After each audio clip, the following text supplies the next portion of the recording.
शोषण के विरुद्ध अधिकार। शोषण के विरुद्ध अधिकार में क्या क्या बातें आती हैं, आज हम ये जानने का प्रयास करेंगे। वीडियो में बने रहिएगा। मौलिक अधिकार के अंतर्गत जो तीसरा टॉपिक आता है वो है शोषण के अधिकार।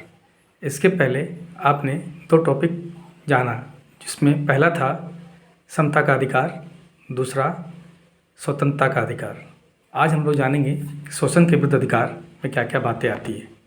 ये मौलिक अधिकार का तीसरा टॉपिक है। इसमें जो बातें आती है वो इस प्रकार है।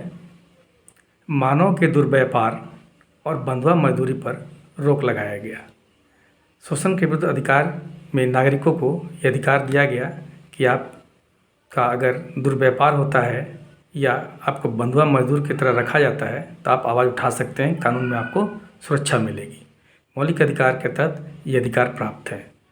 फिर से मैं दोहराता हूँ, मानव के दुर्व्यापार। दुर्व्यापार जो वर्ड है इसको समझना बहुत ज़रूरी है। दुर्व्यापार का मतलब होता है कोई भी ऐसा व्यापार जिसमें मनुष्य का गलत उपयोग किया जा रहा है, गलत तरीके से उनसे काम लिया जा रहा है, वो दुर्व्यापार आता है। और दूसरा इसका जो सेकंड टॉपिक था इसी में, बंधुआ मजदूरी पर रोक।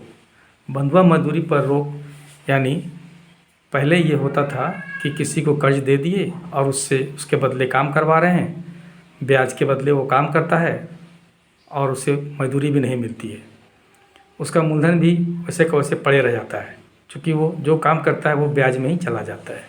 इसे हम बंधुआ मजदूरी कहते हैं। तो शोषण के विरुद्ध अधिकार में ये पहला टॉपिक था कि मानव का दुर्व्यापार और बंधुआ मजदूरी पर रोक लगाया गया।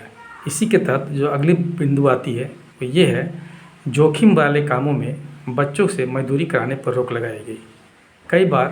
कई बार ऐसा होता है कि बहुत सारे कारखाने में बच्चों को काम पे रखा जाता है जिनकी उम्र 14 वर्ष से कम होती है और उनसे जोखिम भरे काम कराया जाता है, यानी उस काम में उनके जीवन की रक्षा नहीं है, जीवन की सुरक्षा नहीं है, जीवन पर रिस्क है।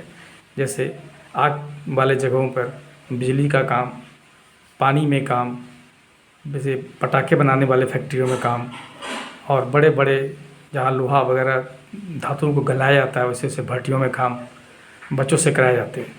इस पर रोक लगाई गई। बंधुआ मजदूरी आप समझ गए होंगे, मानव का दुर्व्यापार भी समझ गए होंगे, और जोखिम जिसमें रिस्क होता है उसी जगहों में बच्चों से काम नहीं कराया जाएगा। शोषण के विरुद्ध अधिकार के तहत ये अधिकार मौलिक अधिकार के तहत भारत के नागरिकों को भारतीय संविधान में दिए गए हैं।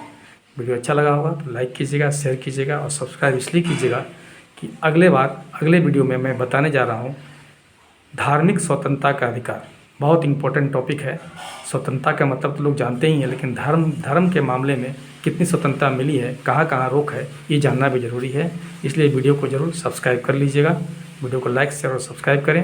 वीडियो में बने रहने के लिए बहुत बहुत धन्यवाद।